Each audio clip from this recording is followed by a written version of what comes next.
Welcome to Diary of My Beloved podcast. This is the first proper episode. A diary for my daughter, fresh to the world, stolen from me. My beloved, I've started this diary in the hope that one day you will hear it and read it and understand that I never chose to have a distant relationship with you. I don't know what the future holds for us right now, but I feel rock bottom, powerless, and cornered. Last week, your mum emailed me to tell me she's moving you away from your home and to another city. She said I'll be allowed one day with you a week and have no ability to take part on any decision of your upbringing. Since the email, your mum has refused to speak to me, ignored my calls, and only responded by asking me not to speak to her. Your maternal grandma ignored my message, asking for help and to speak with your maternal granddad. Your auntie refused to speak to me as well.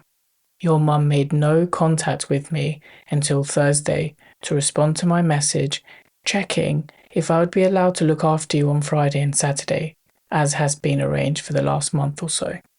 On Friday, early in the morning, at around 4 a.m, while I lay in bed thinking about our future and what I could do to be a meaningful and active part of it, I realised it may be possible to find your maternal granddad's contact details by searching online. To my luck, I thought, the details were there, so I started writing an email to plead for help getting through to your mum.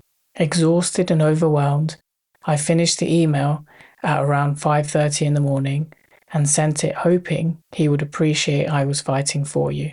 Your maternal granddad chose to ignore everything I said in the email and demanded an apology for accusing him and your maternal grandma of being involved. From a granddad to a new dad, I was expecting understanding that concerned and focused on being the best dad possible to you, but instead got the most cruel response I didn't even think could have been possible. On Friday morning, I met your mum to pick you up as usual, where I pleaded for her to think about your best interests and my involvement in your life. She told me I would regret saying that.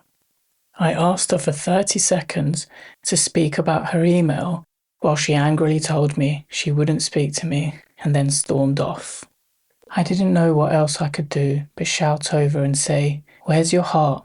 while pointing at my chest. Her face scrunched in more anger, then she stormed off. That Friday afternoon, she greeted me almost jovially, with earphones in her ears to avoid speaking with me. On Saturday morning, much like the time before, she arrived with earphones, her attitude again almost jovial, couldn't sense any remorse. That Saturday afternoon, she was with your maternal auntie and boyfriend. I asked him if we could speak for a moment, and he said he'd rather not. In a week, every member of your maternal family has treated me like a monster. To them, I'm inhuman, where cruelty doesn't apply. In your position, I would think, why didn't he fight for me? I spent the week seeking advice and checking what options I have. Solicitors are all telling me the same thing.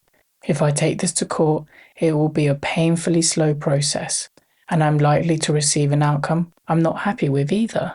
They explain I have in essence no right to see you, but you have the right to see me. The system works in your mum's favour, and she can push me out with no repercussions. My options are basically to start the family courts process, which could take years, by which time your mum's status quo will be embedded and it will be next to impossible for me to get you back home. Or keep you with me, to force a huge incident and ensure the family courts take action sooner rather than later. This would more likely keep you closer, but would also be distressing for you if I keep you away from your mum. I'm absolutely mortified at these options. My head feels like I have the physical pressure of a deep-sea diver, and my eyes are sore from reading and making notes from solicitors. What do you think I should have done? I'm in shock. Every second is running away, and I don't know what to do. I can't stop thinking about your sweet smell and incredible beauty. Our bond was only just starting. Breaking it is by far the lowest point of my life. Listeners, feel free to comment on the blog or send me a private message on social media if you prefer, and share this with people who may benefit from this experience.